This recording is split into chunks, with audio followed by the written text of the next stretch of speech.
텔레그램 박사방 운영자 조주빈이 성착취물 제작 유포 혐의로 어제 기소됐죠.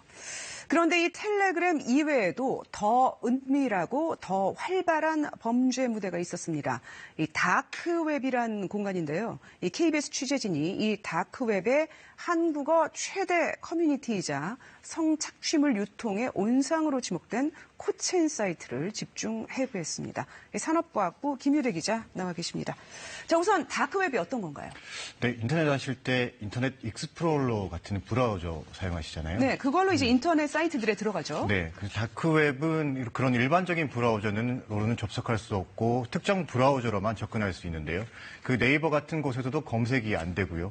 그 IP 주소로 여러 경로를 우회하기 때문에 어디서 접속을 했는지 추적이 쉽지 않습니다. 이런 익명성에 기대서 마약 또는 성착취물 유통 등의 온상으로 지목되는 게 다크웹입니다. 자, 이제 KBS가 집중 분석한 게 그 다크웹 중에서도 코첸이라는 사이트죠. 왜 거기를 고른 건가요? 네, 그 N번방 사건 이후에 저희 취재진이 성착취물 유통 구조를 자세히 들여다봤는데요. 그 뒤에 이 코첸이라는 공간이 있었습니다.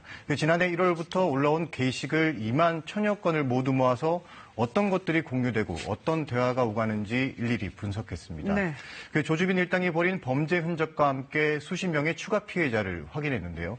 피해자 실명과 휴대전화 번호 등 신상 정보가 그대로 노출된 경우도 있었습니다.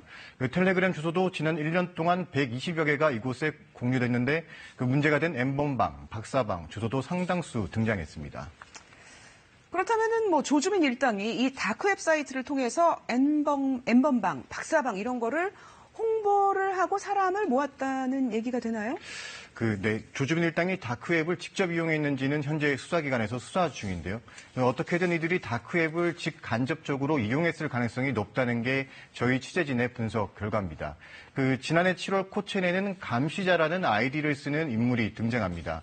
성착취물과 피해자 묘사 등의 글을 올리고 N번방, 고단방의 주소도 올렸습니다.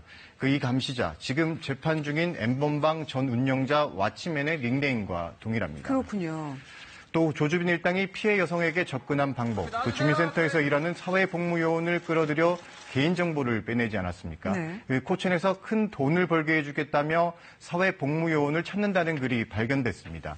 사회복무요원들이 조주빈 사건에 왜 등장하는지 추정할 수 있는 정황인 거죠. 그런데 이 코첸이라는 사이트가 조주빈 일당이 붙잡힌 뒤에 더 활동이 활발해졌다면서요? 네, 그렇습니다. 지난해 9월 N번방 전 운영자 왓치맨이 구속됐을 때 그리고 최근 조주빈 검거 때 코첸에서 성착취물 거래는 더 활발해지는 모습이었습니다. 텔레그램이 막히니까 코첸이 피난처가 된 셈인데요. 세계에서 가장 앞서가는 ICT 기술을 누리는 우리 사회의 밝은 면 뒤에 다크웹 등을 통해 성착취물을 전 세계에 제작 유통하는 진원지라는 어두운 그림자를 드러낸 것입니다. 자, 추미애 법무부 장관도 다크웹이 이제 성착취물 유통 같은 그런 범죄에 활용되고 있다는 걸 알고 있네요. 그렇다면 정부에서 대응도 하고 있습니까? 이런 디지털 성범죄가 이슈될 때마다 관계기관들이 수많은 대책을 발표했지만 그때 땜질식 처방에 불과했다는 지적이 많습니다. 경찰이나 검찰에선 다크웹 전담팀을 두고 있지만 인력이나 시스템이 아직 미흡해 보이고요. 과기부는 디지털 성범죄 종합대책으로 2건의 연구를 했는데 텔레그램이나 다크웹과는 무관한 겁니다. 특히나 이 다크웹이라는 게 국경을 넘나들기 때문에 국제 공조가 중요하겠지요. 그래서 EU가 주도해서 만든 2001년에 만든 사이버 범죄 방지 협약, 이른바 부다페스트 협약에 미국 등 60여 개국이 가입돼 있는데 우리는 아직 미가입국입니다. 네. 정부가 가입 의지는 갖고 있다고 하는데 법무부 등의 논의는 수년째 제자리 걸음입니다.